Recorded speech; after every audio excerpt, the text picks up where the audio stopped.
Hotel del Coronado was built as a monument to modern luxury. Its electric lights, ocean verandas, and red towers promised a future without shadows. Then, in 1892, a guest using another woman's name died on its beach steps. Authorities called it suicide and closed the case. The hotel never did. Over the next century, her death became a ghost story, a murder theory, and a mystery that reveals how a building can preserve the past by quietly rewriting it. In the middle of the 1880s, a traveler looking across San Diego Bay toward Coronado would not have seen the red roofs, towers, or broad white walls that later defined the shoreline. The peninsula was still a largely undeveloped strip of sand and low vegetation, connected to the mainland by the narrow Silver Strand. San Diego stood across the water, close enough to be visible but separated by a bay that made every passenger, wagon, and building material dependent on a boat. Coronado possessed a mild climate and miles of open coast. What it did not yet possess was a city. That isolation was beginning to look less like an obstacle and more like an opportunity. Southern California was entering one of its great real estate booms.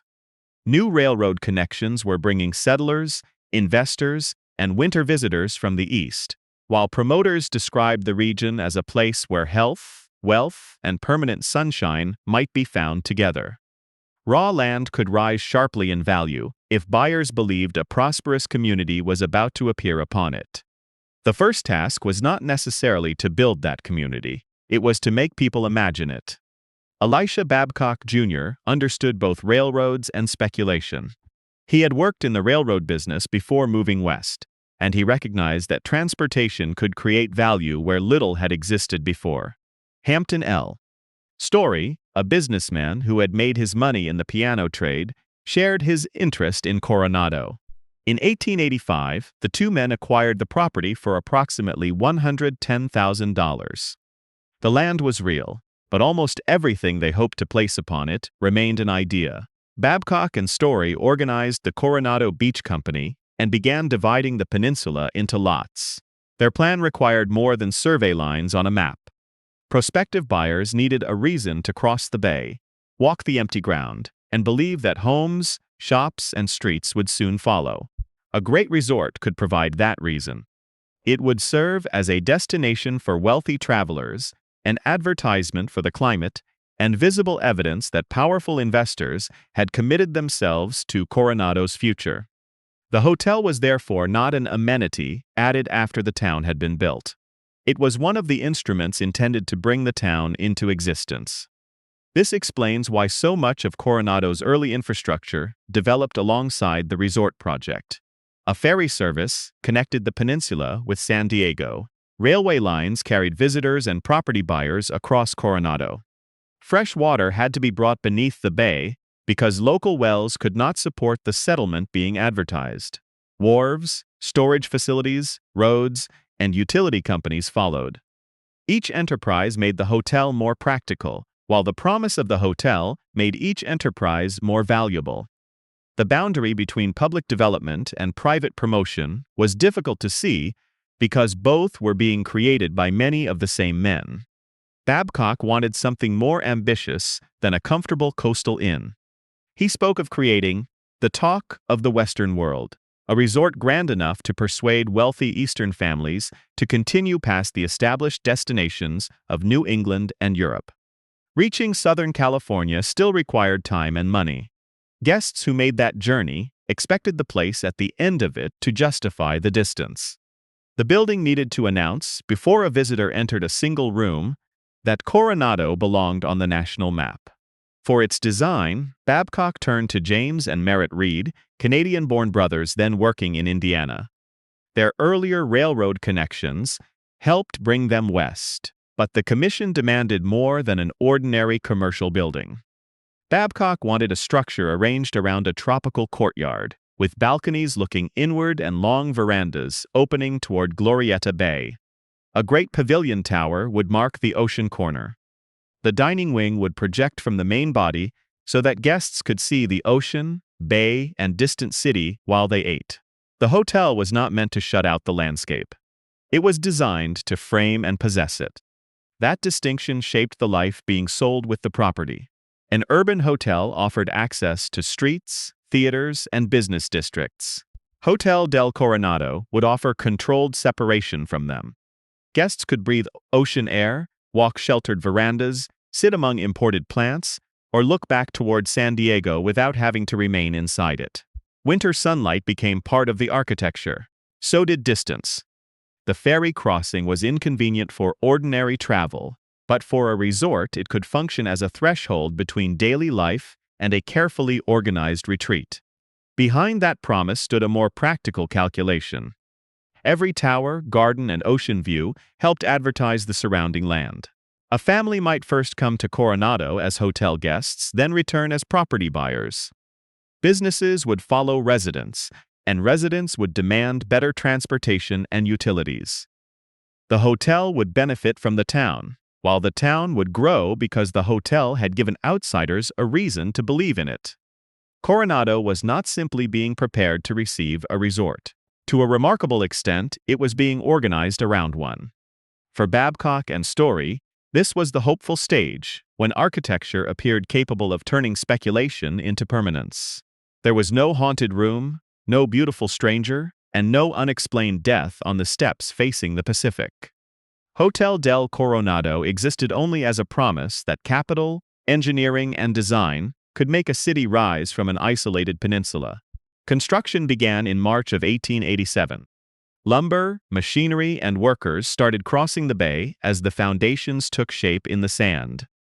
Yet the same Southern California land boom that had made the project possible was approaching its peak. The hotel would have to become real before the confidence surrounding it disappeared. Once construction began in March of 1887, the design itself became part of the difficulty. Hotel del Coronado was planned in the Queen Anne Victorian style, but it did not depend upon the symmetry expected of a conventional palace. Its long wings surrounded a central garden court, while verandas, balconies, dormer windows, chimneys, and projecting towers broke apart the enormous mass. At the ocean corner, the circular pavilion rose above the ballroom. From different sides of the building, guests would be able to look toward the Pacific Ocean, Glorieta Bay, or the distant buildings of San Diego. The effect was intended to appear picturesque, almost as though the hotel had grown into its setting over time. In fact, it had to be built with exceptional speed. San Diego did not possess enough prepared lumber for a project of this scale, nor did it have a large reserve of skilled carpenters waiting for work. Contracts were arranged with suppliers in Northern California, and raw lumber was shipped south from the forests around Humboldt Bay. Much of it arrived green, still carrying moisture that could cause boards to shrink, twist, or settle after installation. Rather than wait for ideal materials or a fully trained local workforce, the builders reorganized the work around what was available. Construction started on the simpler north wing. As workers gained experience with the plans and materials, they moved toward the more difficult sections, including the elaborate pavilion and ballroom. Later surveys found that they had controlled the movement of the green lumber remarkably well. The building's most complicated wooden details were not produced by an established community of elite craftsmen. Many were executed by laborers who developed the necessary skills while the hotel was rising around them. A substantial part of that workforce consisted of Chinese immigrants brought from San Francisco and Oakland. They arrived at a time when the Chinese Exclusion Act had already suspended the immigration of Chinese laborers into the United States. Across the West, Chinese communities faced organized hostility, discriminatory laws, and campaigns to drive them from certain occupations and towns. At Coronado, Chinese workers were nevertheless called upon to build one of the most visible symbols of American wealth on the Pacific coast. Later local accounts placed their wages at approximately $2 per day. Although surviving records do not provide a complete account of their pay, housing, hours, or treatment. Even their individual names are largely absent from the familiar history of the hotel.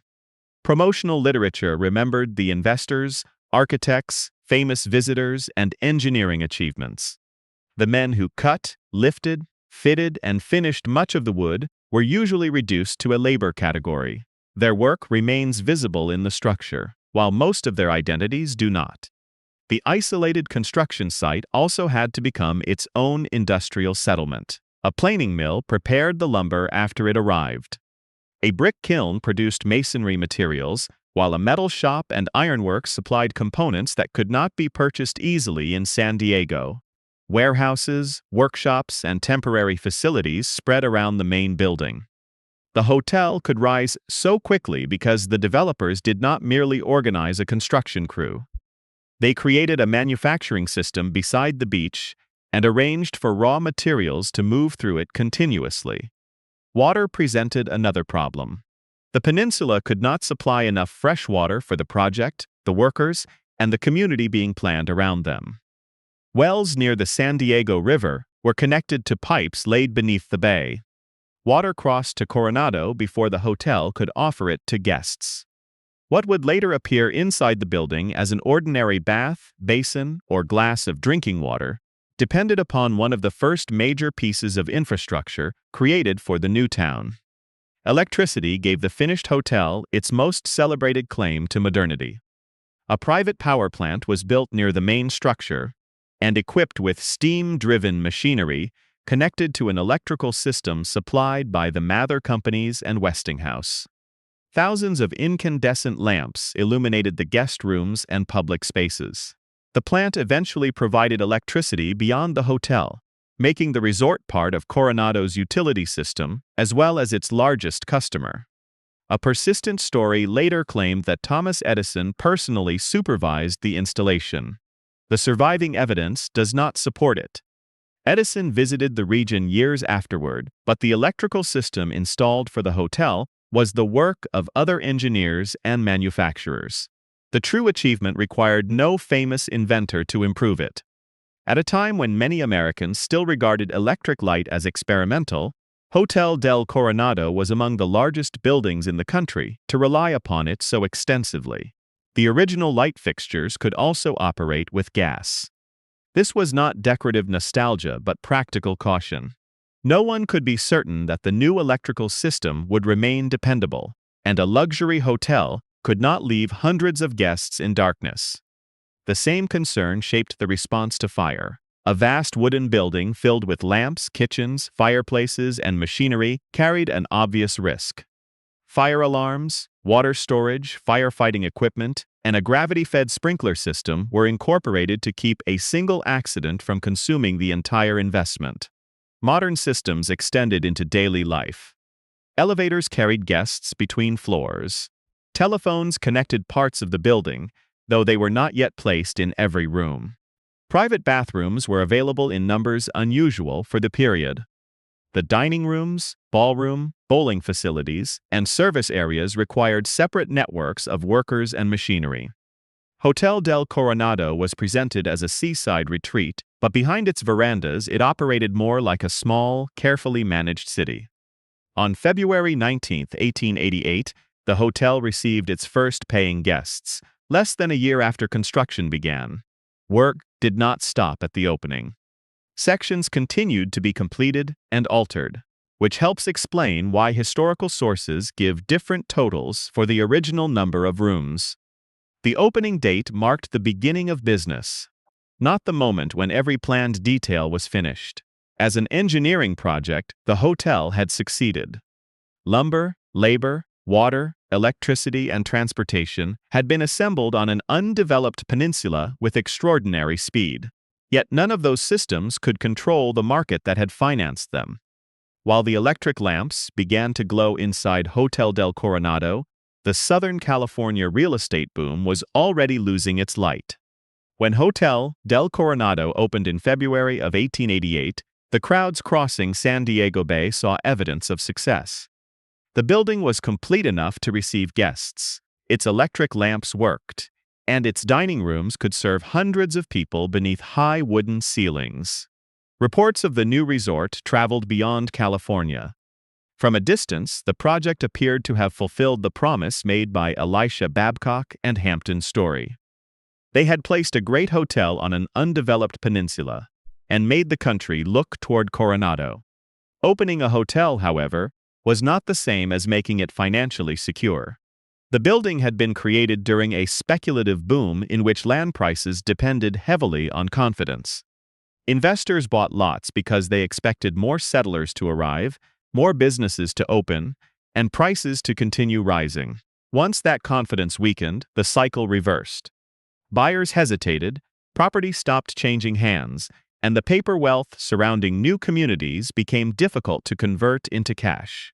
The Southern California land boom began losing force just as Hotel del Coronado reached completion. People who had arrived in San Diego expecting quick profits started leaving when those profits failed to appear. Lots that had seemed certain to rise in value remained unsold. Construction slowed across the region. For the Coronado Beach Company, this created a serious problem. Revenue from real estate had helped support the hotel project, while the hotel was supposed to make the remaining real estate more desirable. When one side weakened, it placed pressure on the other. The resort itself was expensive to finish and even more expensive to operate. A large wooden hotel required constant maintenance, fuel, food, water, transportation, and a permanent staff. Its power plant had to run whether every guest room was occupied or not. Supplies still had to cross the bay. Gardens had to be maintained in a landscape that did not naturally produce the tropical abundance shown in advertisements. A quiet dining room did not become inexpensive simply because fewer people were seated inside it. Babcock and Story needed additional capital to protect what they had already built. They found it in John D. Spreckels, a member of the powerful California family whose fortune had begun with sugar and expanded into shipping, transportation, newspapers, and real estate. Spreckels possessed the kind of resources the Coronado project now required. He provided a loan of approximately $100,000, enough to help complete the hotel and prevent the immediate financial failure of the enterprise. The money saved Hotel del Coronado, but it also changed the balance of power around it. A creditor who rescues an underfunded project does not occupy the same position as an ordinary investor. As the original developers struggled, Spreckels acquired a growing interest in the Coronado Beach Company and its most valuable property. The hotel remained open, but the men who had imagined it no longer controlled its future in quite the same way. Historical sources do not give a single clean date for that transition. Some accounts place Spreckels's rise to control between 1889 and the early 1890s. The Historic American Building Survey states that he acquired the hotel in 1900 after the original loan was not repaid. These versions may describe different stages of the same process: the purchase of individual interests, the accumulation of effective control, and the later completion of formal ownership. What can be said with confidence is that the rescue gradually placed Hotel del Coronado in Spreckels's hands. Guests were not meant to see any of this. The resort continued to present a world of uninterrupted ease. Wealthy travelers could arrive from the east in private railroad cars, which were detached from larger trains and brought close to the hotel. Once inside, they could move between formal meals, dances, bowling, boating, swimming, fishing, hunting, and long walks along the verandas. The building turned a narrow peninsula into a self-contained season of comfort. That comfort depended on labor organized to remain largely outside the guests' attention. Bellmen received luggage and messages. Housekeepers maintained rooms that appeared to reset themselves each morning. Kitchen workers prepared meals on a scale closer to an institution than a private residence. Engineers and electricians operated machinery that most visitors never saw. Laundry workers, gardeners, stable hands, waiters, and maintenance crews sustained the illusion that the resort functioned effortlessly. The architecture helped preserve that separation. Grand public rooms displayed the life the hotel wanted remembered, while service corridors, utility buildings, kitchens, workshops, and staff areas held the work that made it possible. Guests encountered the results of labor without having to observe much of the labor itself. The building was open enough to welcome crowds, yet carefully divided, so that different groups could occupy the same structure without sharing the same experience of it. This division between public display and private reality extended to the guest rooms. Hundreds of people might pass through the lobby, dine beneath the same roof, or walk the same veranda. Once a guest closed a bedroom door, however, the hotel depended largely upon custom, discretion, and the occasional attention of its staff. Privacy was part of what people paid for. A respectable name entered in the register could provide nearly as much protection as a locked door. By 1892, Hotel del Coronado had been operating for about 4 years. It had survived the collapse of the market that created it, accepted the influence of a powerful creditor, and established itself as a destination beyond San Diego. Its towers now represented permanence, even though the ownership beneath them was still changing. The resort had learned that survival depended not only on attracting guests, but also on protecting the appearance of order. On Thanksgiving Day of that year, a woman entered the lobby alone. She carried a small handbag but no ordinary luggage, and she appeared to be waiting for someone who had not arrived with her. When the register was placed before her, she signed a name that was not her own. The name written in the register was Mrs. Lottie A. Bernard, Detroit. The date was November 24, 1892, Thanksgiving Day. A woman traveling alone was not unknown at a resort, but it could invite questions about her safety, her respectability, and the reason for her journey. The title, Mrs. supplied a husband without requiring him to be present.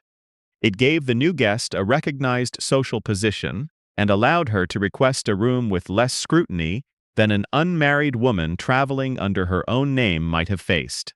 She arrived with a small handbag or satchel, but without the trunks expected of someone planning to stay at a grand resort. Hotel employees later remembered that she spoke of luggage that would follow.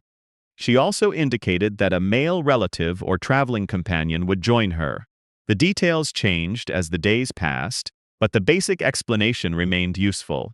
She was not entirely alone, and the absence of her belongings was temporary. Employees described her as reserved, well-dressed, and polite. Some thought her clothing and manner suggested a woman from a more privileged background than the occupation later associated with Kate Morgan. Such judgments reflected the assumptions of the period. Hotel workers were trained to read clothing, speech, luggage, and behavior, because those details helped them decide how a guest should be treated. The woman calling herself Lottie Bernard appeared to understand that language of respectability. During the early part of her stay, nothing clearly announced that the hotel was dealing with an emergency. Later accounts said she went horseback riding and ordered whiskey cocktails. These details have often been used to make her final days appear unusually carefree or contradictory. They may simply show that her condition was not constant. A person could leave her room in the morning and appear seriously unwell by evening, particularly if she was suffering from an illness that had not been diagnosed. As the weekend continued, employees became more concerned. The guest spent long periods in her room and appeared weak when she came downstairs. A bellman remembered that she groaned and seemed to be in considerable pain. At different times, she spoke of neuralgia, a term then used for severe nerve pain, as well as heart trouble and a hopeless cancer of the stomach. No medical examination confirmed any of these conditions. The changing explanations do not reveal whether she was confused, concealing something, or simply attempting to describe symptoms she did not understand. 19th-century patients often used several names for the same physical distress, especially when reliable medical care was difficult to obtain. It is also possible that the statements were meant to discourage further questions. The surviving testimony records what employees heard. It does not tell us why she chose those particular illnesses. Members of the staff encouraged her to see the hotel physician. She refused. She told them that her brother was a doctor and would soon arrive to care for her. In some versions, this expected man was identified as Dr. Anderson. No reliable record has established that she had a brother by that name, or any brother who was traveling to Coronado. The promise of his arrival nevertheless served a practical purpose. It allowed her to decline help while assuring the staff that someone qualified would soon take responsibility for her. She repeatedly asked whether letters or telegrams had arrived. She also checked for the man she expected to meet. Each inquiry ended with the same answer. There was no message waiting, and no companion had presented himself at the desk. The staff could observe her disappointment, but they could not know who she expected. Later writers would identify the missing man as her husband, a lover, an accomplice, or an imagined relative. None of those identities was established by the hotel register or the testimony given immediately after her death. By Monday, November 28th, her condition appeared worse. She crossed the bay into San Diego and visited several shops. Witnesses later described a woman moving slowly and looking ill. At a gun store, she asked to purchase an inexpensive pistol.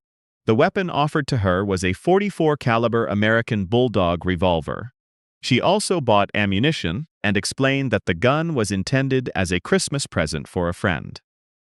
That explanation may have satisfied the requirements of the sale, but it did not reassure everyone who saw her. The purchase would later become the strongest piece of evidence supporting the official conclusion about her death. Yet buying the weapon did not, by itself, establish how she intended to use it. She may have wanted protection, planned to give it away, considered harming herself, or had another purpose that was never recorded. The transaction proves possession. It does not prove intention. When she returned to the hotel, she again asked about messages and the person who had failed to appear. Inside her room, papers had either been burned or were about to be destroyed. One employee remembered that she requested matches and said she wanted to burn some papers. Afterward, remnants were found in the fireplace grate. Their contents could not be reconstructed. They may have been ordinary correspondence, evidence of an assumed identity, or documents connected to the meeting she expected. Whatever they contained, their disappearance removed part of her history. Before investigators knew, they would need it. Much of the familiar story of Lottie Bernard has been built from these fragments: a false name, missing luggage, several illnesses, an absent doctor, unanswered messages, a purchased revolver, and burned paper. Together, they suggest secrecy and distress. They do not reveal a complete plan. No surviving letter states why she came to Coronado, whom she expected, or whether she believed she was in danger. To move beyond that limit would be to replace evidence with a scene the records cannot support. On the night of November 28th, a winter storm moved across Coronado. Rain struck the wooden verandas and the exterior stairs facing the Pacific. By morning, the storm had passed over a hotel preparing to begin another ordinary day. Then one of its electricians approached the steps leading toward the beach and saw the motionless figure of a woman lying there. At approximately 7:30 on the morning of November 29, 1892, Hotel del Coronado electrician David Cohn approached the exterior staircase leading toward the beach. There he found the woman who had registered as Lottie A. Bernard. She was lying motionless on the steps, dressed in dark clothing. The rain had soaked her garments, and her body was already cold and stiff. Whatever had happened occurred several hours before the hotel began its morning routine. A wound was visible on the right side of her head, in the area between the ear and the outer edge of the eyebrow.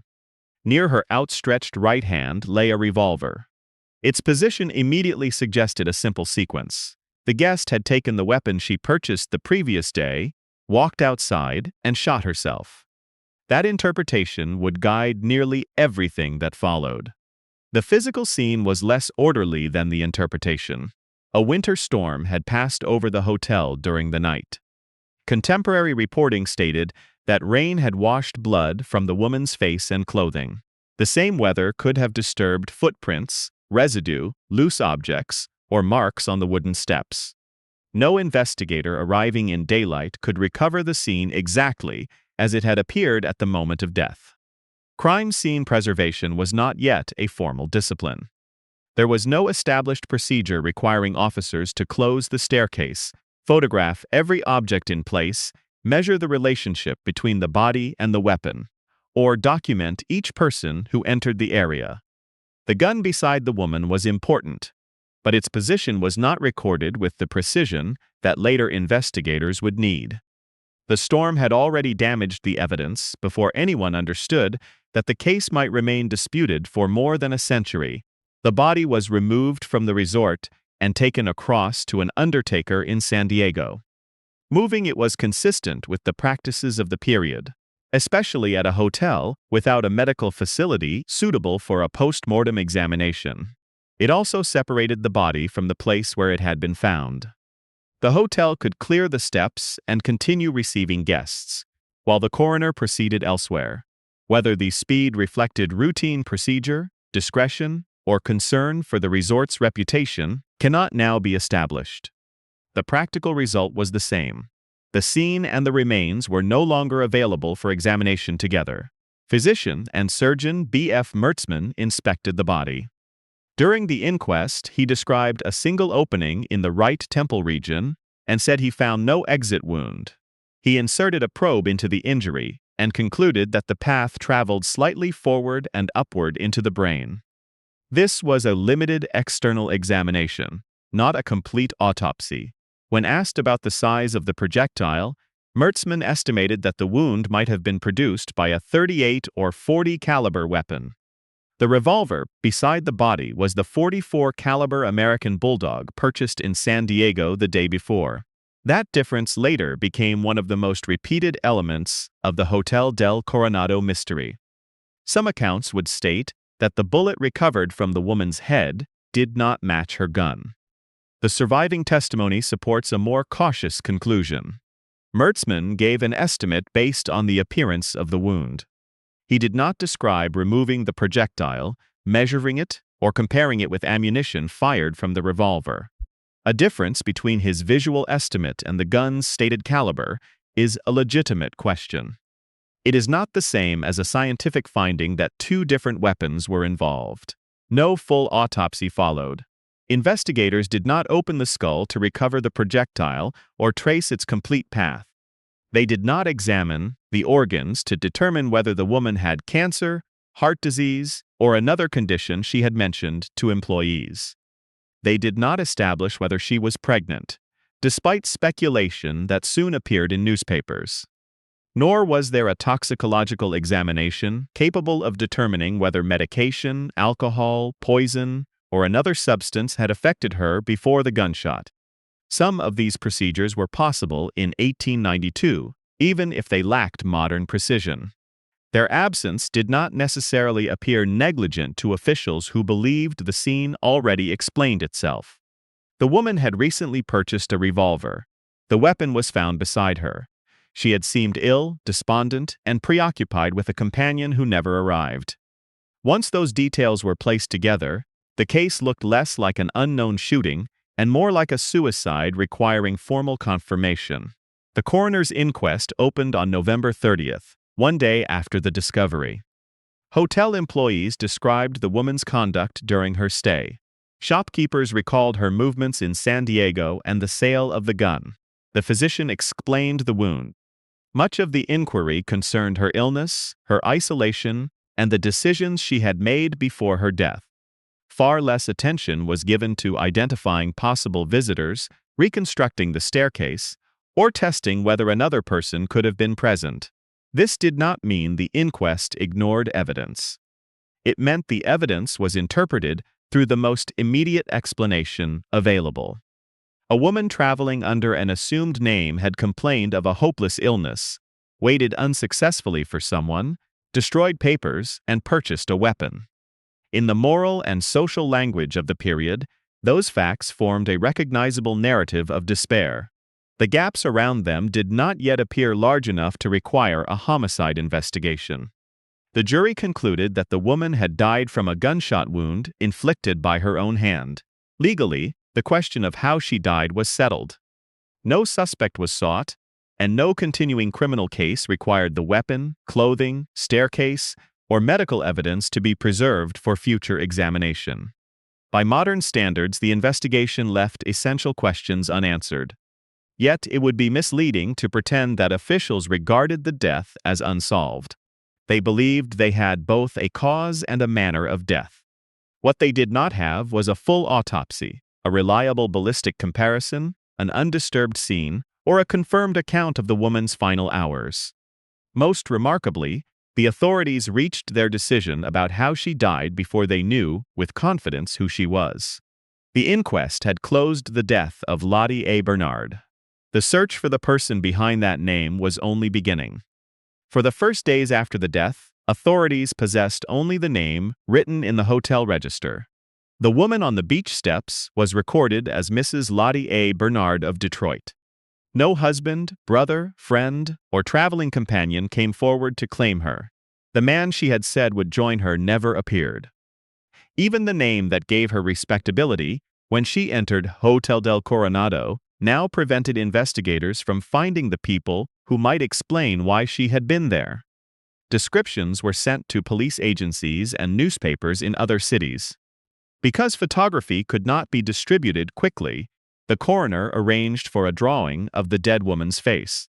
It appeared in newspapers along with details of her clothing, jewelry, age, height, and manner of death. The hope was practical. Someone would recognize her. The effect was to turn an unidentified body in San Diego into a story followed across several states. Newspapers began calling her the beautiful stranger. The phrase was memorable because it offered both admiration and mystery without requiring a confirmed fact. It also changed the way the public encountered her. She was no longer simply a woman whose identity was unknown. She became a romantic figure, separated from ordinary life by beauty, secrecy, and a lonely death at a famous hotel. The press supplied possible explanations almost as quickly as it supplied names. Perhaps she had been abandoned by a lover. Perhaps she was pregnant and had been left without support. Perhaps she was dying from a concealed illness or running from a social disgrace. Some versions placed a man beside her on the train. Others imagined a final meeting at the hotel. These stories reflected familiar 19th-century ideas about why a respectable woman might travel alone and die by suicide. Most went beyond what the inquest had established.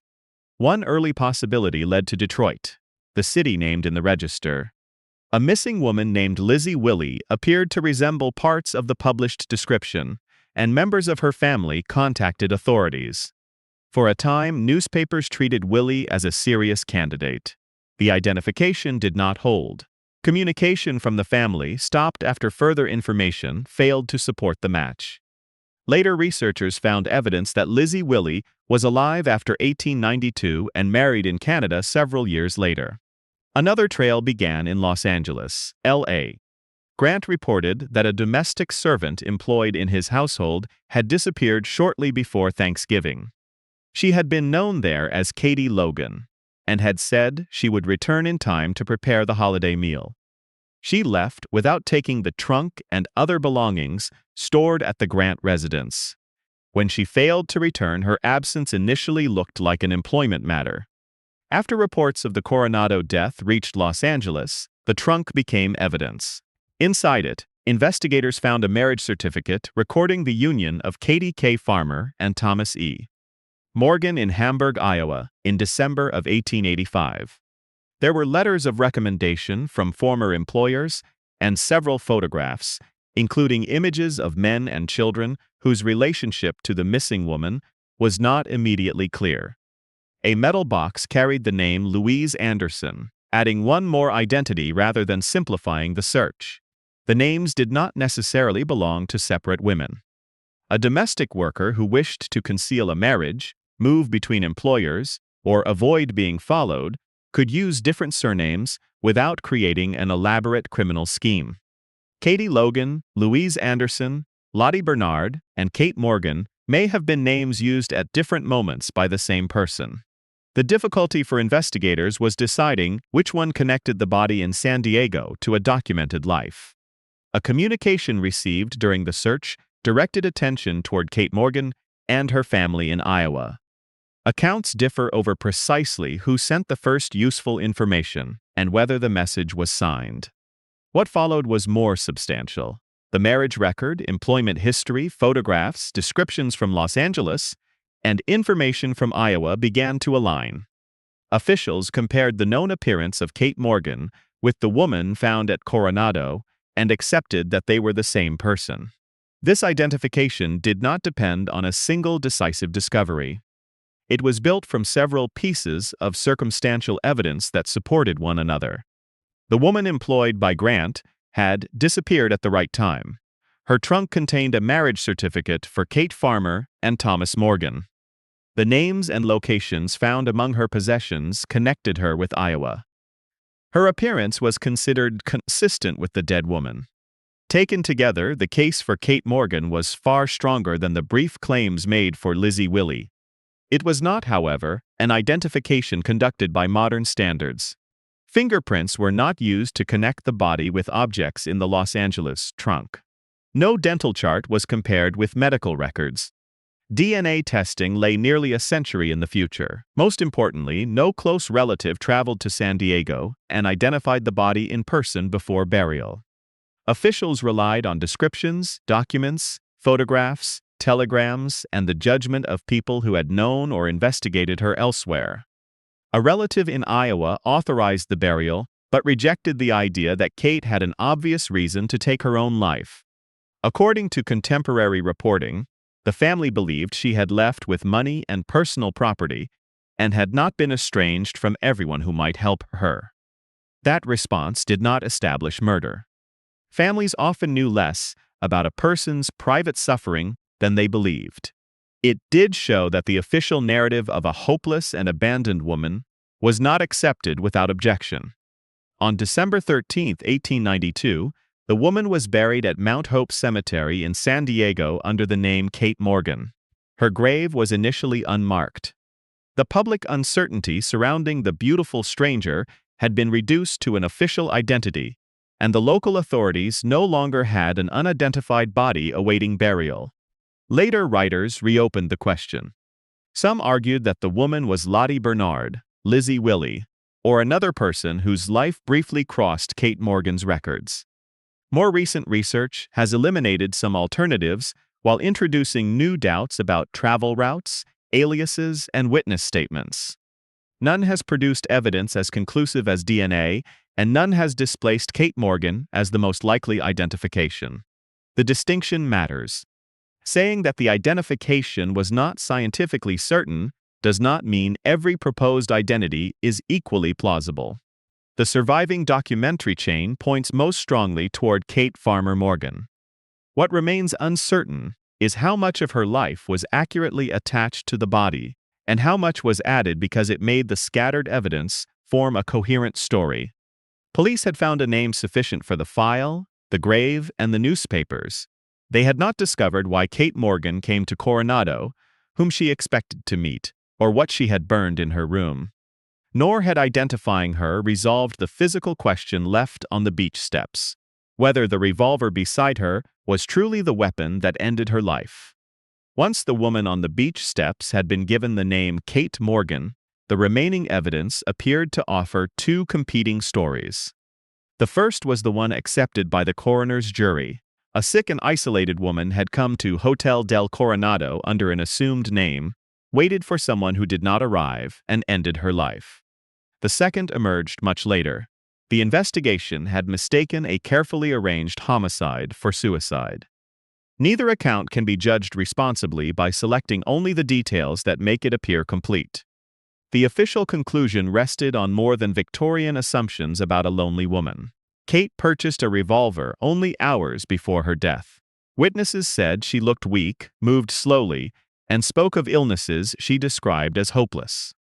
She repeatedly asked for a companion who never appeared. Papers were burned in her room. A member of the staff remembered her as despondent, while others described physical suffering severe enough to make her groan. The scene also contained evidence consistent with suicide. The wound was on the right side of her head, and the revolver lay near her right hand. No struggle was recorded in her room. Nothing in the surviving hotel testimony placed another person with her on the exterior stairs that night. These facts do not prove she was alone, but they gave the inquest a coherent explanation that did not require an unknown attacker. The difficulty begins with the medical examination. Dr. Mertzman estimated that the wound may have been caused by a .38 or .40 caliber projectile. The gun found beside the body was a .44 caliber American Bulldog. Retellings often compress those two statements into a more decisive claim. The bullet in Kate Morgan's head did not match her gun. That wording suggests a projectile was recovered, measured, and compared through ballistics. The surviving inquest record does not establish that such a comparison occurred. Mertzman was estimating caliber from the wound opening during a limited examination. Skin and bone do not always preserve a measurement equal to a bullet's original diameter, and 19th-century ammunition was not identified through the standardized forensic procedures developed later. Without removing the projectile, inspecting its shape, and test-firing the revolver, the doctor could not scientifically exclude the .44 caliber weapon. His estimate creates uncertainty, but it does not establish a second gun. The slightly upward and forward path of the wound has also been treated as evidence that someone fired from a lower step.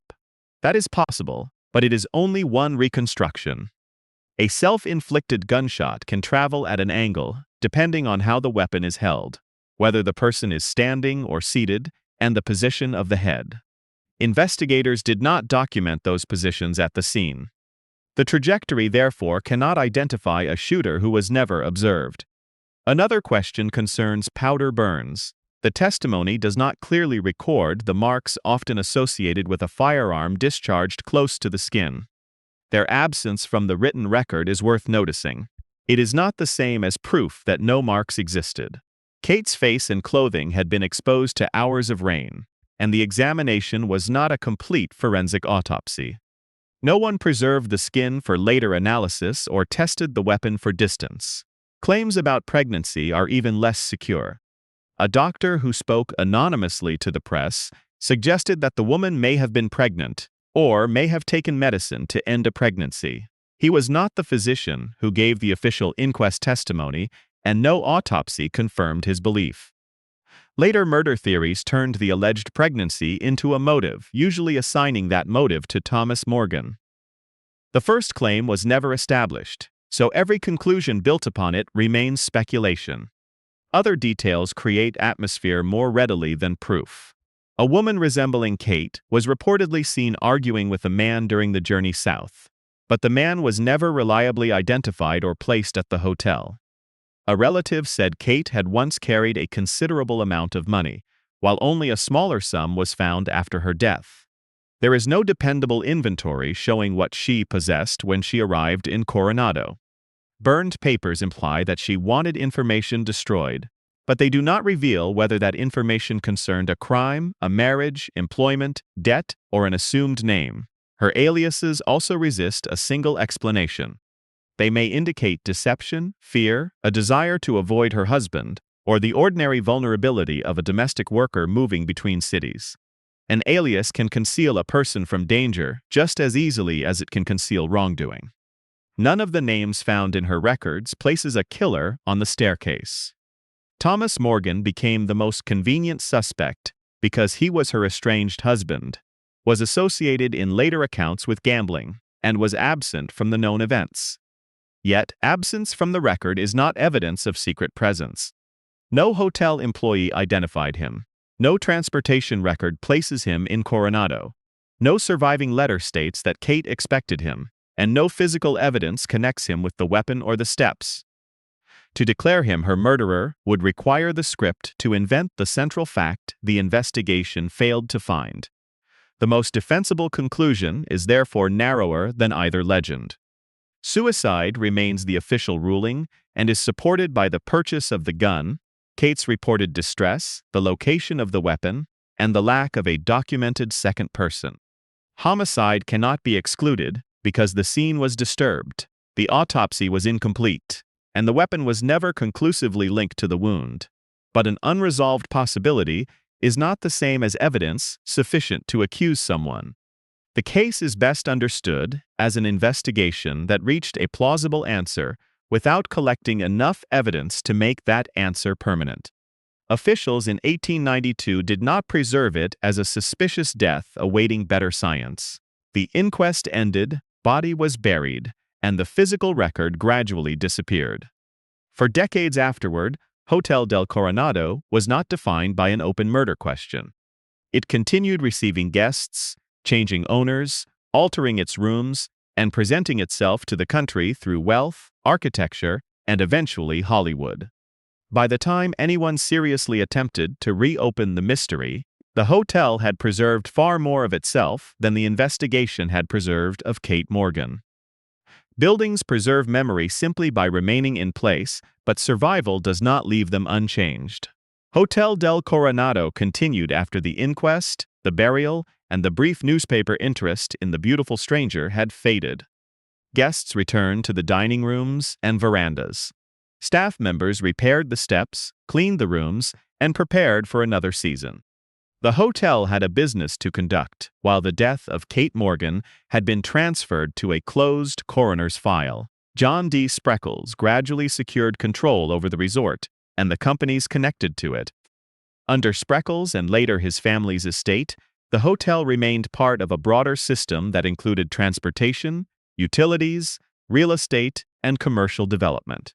The arrangement gave Hotel del Coronado something many grand 19th-century resorts lacked: an owner with both the resources and the surrounding investments needed to keep it functioning through weak seasons and changing fashions. Spreckles did not limit his ambitions to the wealthy guests inside the main building. In 1900, Tent City opened on the Silver Strand south of the hotel. During the summer, hundreds of tents and simple thatched cottages formed a temporary vacation community with concerts, parades, boating, shops, and other services. Families who could not afford a long stay in the Victorian hotel could still participate in Coronado's resort culture. Tent City survived until 1939. Its popularity showed that the hotel's original promise had expanded beyond the social class for which its finest rooms were designed. Coronado was becoming more than a private retreat for Eastern wealth. It was a regional destination, supported by visitors who arrived for a day, a summer, or eventually a permanent home.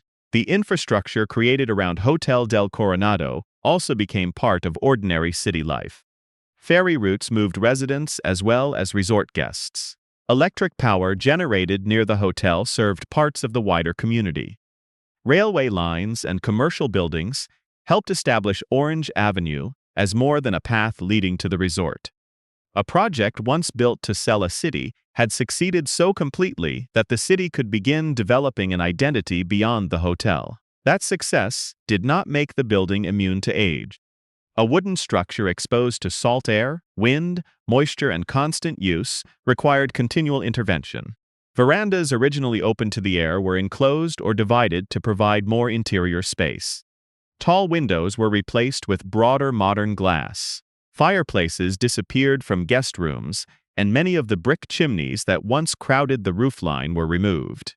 Entrances changed as automobiles replaced carriages and rail cars. Each alteration answered a practical need.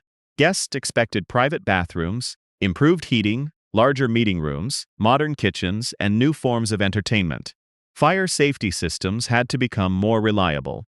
Service areas designed in the 1880s could not indefinitely support a 20th-century hotel. Preservation, as later generations understood it, was not yet the governing principle. The immediate goal was to keep the building useful enough to survive. The Spreckles family sold the hotel in 1948.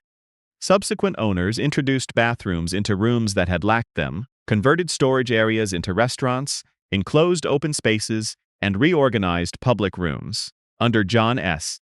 Alessio in the early 1960s, a false ceiling concealed part of the ballroom, new meeting spaces replaced guest rooms, and additional lounges and service areas appeared. The changes weakened some original architectural details, but they also helped prevent the hotel from becoming an obsolete wooden shell. In 1958, the building acquired another identity when Billy Wilder selected it for Some Like It Hot. The film required a luxurious Florida resort as it might have appeared in 1929. Hotel del Coronado could supply that appearance without a studio constructing it. Marilyn Monroe, Tony Curtis, and Jack Lemmon filmed exterior scenes around the hotel and beach, while the interiors were recreated elsewhere. On screen, Coronado became Florida, and a building completed in 1888 became a convincing setting for the late 1920s. The geographical deception mattered less than the visual truth. By the middle of the 20th century, Hotel del Coronado no longer represented the future. Its towers, shingles, and verandas had become a national image of an elegant past. Cinema preserved that image even as the physical building continued to change behind it. After 1963, new ownership invested heavily in repairs, expansion, and additional guest accommodations. Larger structures and convention spaces allowed the resort to compete in the modern hospitality market. They also created a difficult question. Every new room could strengthen the business, but each addition risked reducing the Victorian hotel to a decorative centerpiece inside a much newer complex. Preservationists and historians began documenting what remained. California recognized Hotel del Coronado as a historic landmark in 1970. The Historic American Building Survey examined its construction and surviving fabric the following year, producing drawings, photographs, and a written record of changes already made. In 1971, the hotel entered the National Register of Historic Places. 6 years later, it was designated a National Historic Landmark. Those recognitions altered the meaning of future renovation. Original woodwork, windows, towers, and public rooms were no longer merely old components waiting to be replaced. They formed part of a nationally significant structure. The hotel had survived long enough for age itself to become one of its principal assets. Kate Morgan was not yet the central figure in that public history. For much of the 20th century, the hotel was more closely associated with Spreckles, presidents, royalty, Tent City, and Hollywood. The death in 1892 remained in old newspapers and local recollection, but it had not yet become the carefully organized ghost narrative presented to later visitors. That began to change in the early 1980s. Local history articles revisited reports of a Victorian woman in dark clothing said to appear in the hotel. Researchers attempted to connect that figure with the unidentified guest found on the beach steps nearly a century earlier. A death once treated as a closed suicide acquired a new setting inside the surviving building, complete with a room, a staircase, and a woman who could be imagined still moving between them. By then, the spaces had been altered, room numbers had changed, witnesses were dead, and the physical evidence was gone. The researchers who reopened the story did not discover a preserved crime scene waiting inside the landmark. They found an incomplete inquest, contradictory newspaper accounts, and a hotel old enough to make every uncertainty feel present. The building had outlived the evidence, leaving behind a space large enough for each new investigator to place a different answer inside it. By the late 1980s, the death of Kate Morgan had become more than an old coroner's case. The surviving gaps invited new investigators to supply what the original inquiry had failed to preserve. One of the most determined was attorney Alan May, who searched newspaper archives, inquest records, cemetery files, and the historical collections connected with Hotel del Coronado. He concluded that the official finding of suicide was wrong. May argued that Kate had been murdered by her estranged husband, Thomas Morgan. He pointed to the doctor's estimate of a smaller caliber projectile, the upward direction of the wound, the condition and position of the revolver, and the possibility that Kate was pregnant. In his reconstruction, she purchased the gun for protection. Thomas found her at the hotel, and he used another weapon to kill her before arranging the scene to resemble suicide. The theory turned the missing companion into a suspect and several disconnected uncertainties into a single narrative. Its weakness was that the central event could not be demonstrated. No record placed Thomas Morgan at Hotel del Coronado. The alleged pregnancy was never confirmed. The weapon discrepancy rested on a physician's estimate rather than a recovered bullet. May acknowledged that his circumstantial case might not have been strong enough to convict Thomas, even if the death had been investigated during his lifetime. Other historians were less willing to cross those gaps. Richard Carrico argued that May had made substantial leaps in connecting evidence that could support more than one explanation. Carrico and other researchers also questioned whether the woman buried as Kate Morgan had been correctly identified. For a time, Lizzie Willie of Detroit appeared in competing accounts, while another possibility involved a real Lottie Bernard, whose name may not have been chosen at random. Later records showed that Lizzie Willie survived 1892 and married in Canada, making her an unlikely candidate for the woman buried in San Diego. Research into Lottie Bernard introduced further names and travel histories without producing a definitive identification. These investigations made the legend more complicated, but they did not overturn the documentary chain, connecting the dead woman most strongly with Kate Farmer Morgan. The hotel itself entered the investigation in 1992 by commissioning paranormal researcher Christopher Chacon to assess reported activity across the property. Instruments recorded what the investigators described as anomalies in certain rooms and areas. Such findings could be presented as unexplained changes in temperature, electrical behavior, sound, or other environmental conditions. They could not establish that the source was Kate Morgan, prove that a consciousness survived death, or determine who fired a gun in 1892. The distinction did little to reduce public interest. Guests reported lights turning on and off, doors moving, unexplained footsteps, changes in temperature, and the figure of a woman wearing dark Victorian clothing.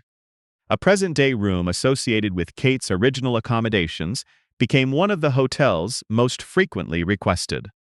Yet decades of renovation and changing room numbers make any precise connection between a modern guest room and the space occupied in 1892 more complicated than the promotional version suggests. The Hotel del Coronado Heritage Department later published Beautiful Stranger, assembling a chronology of the stay, a transcription of the coroner's inquest, newspaper reports, photographs, and accounts of paranormal experiences. The work preserved material that casual visitors would otherwise never see. It generally accepted suicide as the official and most supportable conclusion, while continuing to present Kate as the hotel's resident ghost. That combination proved durable. Haunted Happenings tours allowed visitors to follow the story through the property and stand near spaces associated with the death. Kate's name became part of the resort's scheduled entertainment, merchandise, and identity. The mystery generated revenue, but commercialization also kept the documents in circulation. The hotel did not simply invent a death. It selected, organized, and repeatedly retold a real one until history and hospitality became difficult to separate. In 2025, Hotel del Coronado completed a property-wide restoration program valued at more than $550 million. The work revived the Victorian lobby, reconstructed the front porch, restored guest rooms and ballrooms, and returned attention to decorative details hidden or altered by earlier renovations. The project demonstrated that history remained one of the resort's most valuable assets. What appeared old had to be carefully researched, rebuilt, and presented for a modern market. The same process applies to the Kate Morgan story. The hotel preserves certain elements because they can still be experienced: the register, the Victorian corridors, the exterior facing the Pacific, and the idea of a woman waiting for someone who never arrived. Other elements cannot be restored. The rain cannot be removed from the scene. The burned papers cannot be read. No complete autopsy can be performed on the body as it existed that morning, and no reliable ballistic comparison can now connect the revolver with the wound. This is why no one has fully solved the mystery of Hotel del Coronado. The authorities did solve it in the legal sense. The coroner's jury ruled that the woman died by suicide, and no homicide case remained open. What they did not do was collect enough evidence to make that conclusion immune to later doubt. By the time modern researchers asked more exact questions, the physical evidence had been lost, discarded, altered, or never gathered. The narrow facts remain. A woman registered under the name Lottie A. Bernard on Thanksgiving Day in 1892. She arrived with little luggage, expected someone who did not appear, complained of illness, purchased a revolver, and burned papers in her room. 5 days after her arrival, she was found dead from a gunshot wound on the hotel's exterior steps. Authorities identified her as Kate Morgan and ruled her death self-inflicted. Beyond those facts, the record becomes less secure. Murder has not been proved. Pregnancy has not been proved. Thomas Morgan's presence has not been proved. The paranormal reports cannot identify a dead woman or correct the weaknesses of a 19th-century inquest. Suicide remains the only official finding, but the surviving evidence cannot answer every reasonable objection to it. The legend has given Kate Morgan a form of permanence that few domestic workers of her generation received. Her name appears in books, tours, broadcasts, and the history of a national historic landmark. Without the hotel, she might have disappeared into an unmarked grave and several lines in an old newspaper. Yet that preservation came with a cost. The complicated person was gradually reduced to a beautiful stranger waiting in a haunted room. Hotel del Coronado therefore preserves all three things at once: a legitimate historical mystery, a ghost story that cannot be verified, and a commercial product built from an unresolved death. None can now be separated completely from the others. The building has become the archive, the stage, and one of the principal authors of the story. Its red towers still rise above the beach, restored to resemble the promise made in the 1880s. The investigators, hotel employees, relatives, and witnesses connected with Kate Morgan are gone. Most of the evidence disappeared with them. Hotel del Coronado survived, and because the building survived, the mystery found a place to remain. If you enjoyed this video, please like and subscribe to our channel so you never miss out on more fascinating stories.